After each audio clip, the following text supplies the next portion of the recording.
La RTP est l'autorité donc de régulation des télécommunications et des postes. La RTP a une mission de service public.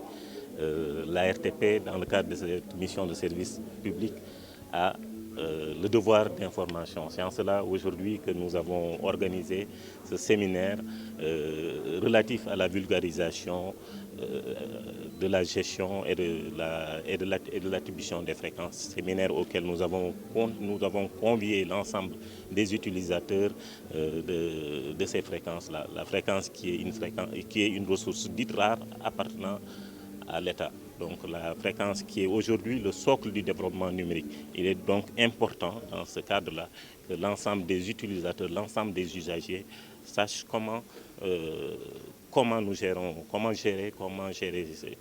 cette ressource-là et comment également ils peuvent nous apporter leur contribution dans le cadre de la mission de l'ARTP, dans le cadre également de l'effort que l'ARTP fait de s'approprier des suggestions et des recommandations du service public pour mieux remplir sa mission. La situation, elle est celle qu'on connaît, notamment à Dakar, avec une prolifération des demandes de fréquences qui font dans la zone FM notamment qu'il n'y a plus de fréquences disponibles. C'est en cela que la RTP avait commis l'année passée une mission d'audit qui avait permis de récupérer l'ensemble des fréquences qui ne sont pas utilisées parce qu'il y a beaucoup d'utilisateurs, d'usagers potentiels qui demandent des fréquences à qui elles sont attribuées et qui par la suite ne les utilisent pas, alors que ces fréquences peuvent être attribuées à des opérateurs économiques pour qu'ils puissent en faire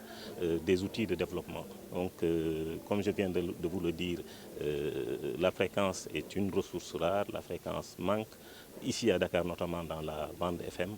Et dans d'autres bandes également, les opérateurs ont besoin des fréquences et c'est en cela que nous avons organisé aujourd'hui ce séminaire de vulgarisation. À Dakar, dans la bande FM, on a des problèmes de disponibilité des fréquences. Nous avions, comme je viens de vous le dire tout de suite, nous avions réalisé l'année passée une mission d'audit qui avait permis de faire le point sur l'utilisation des fréquences, qui avait permis d'en retirer quelques-unes pour les réattribuer à des personnes qui sont demandeuses de fréquences et cet effort d'utilisation plus efficiente des fréquences sera poursuivi par la RTP.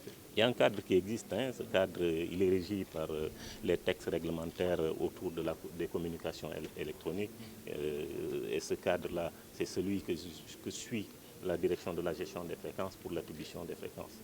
La RTP a acquis d'abord un matériel de dernière génération pour cette problématique liée au rayonnement non ionisant, problématique qui ira croissante avec l'avènement de la 5G notamment.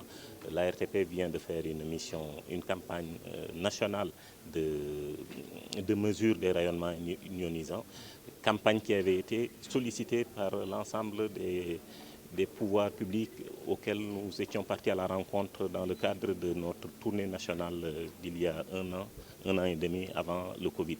Donc dans quelques jours, Inch'Allah, une restitution sera faite à l'endroit des services publics, donc le ministère de la Santé qui est donc en charge de la santé publique, à l'endroit également du grand public et à l'endroit de la presse que vous êtes.